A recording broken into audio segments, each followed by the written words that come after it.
Mami, 7 months ka ng pregnant pero wala pa rin gatas na lumalabas dyan.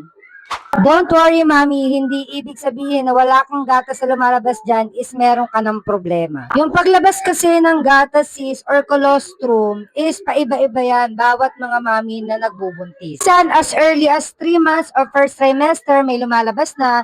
Minsan, kapag ka nanganak, wala pa rin lumalabas. Minsan, kapag ka panganak, dun pa lang lumalabas. Normal lang yan, Mami Jel, kaya huwag kang mabahala. Yung katawan kasi natin, mga sis, is nagpe-prepare pa lang yan para sa pag-breastfeed natin. And then, yung responsible na hormones kasi dyan is prolactin. Mas tumataas yung prolactin natin kapag ka nanganak tayo and especially kapag ka may skin-to-skin contact ni baby.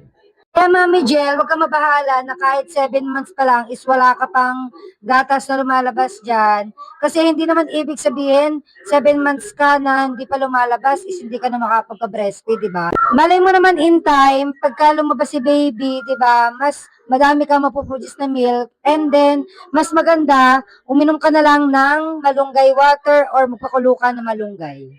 Ang lagi mo na lang isipin, Mami, is nakahanda ka, ready ka sa paglabas ni baby.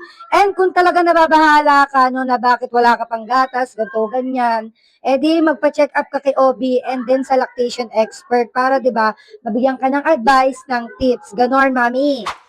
Dito na lang natin tatapusin ang video, mga sis. Don't forget to follow. Maraming salamat. Bye!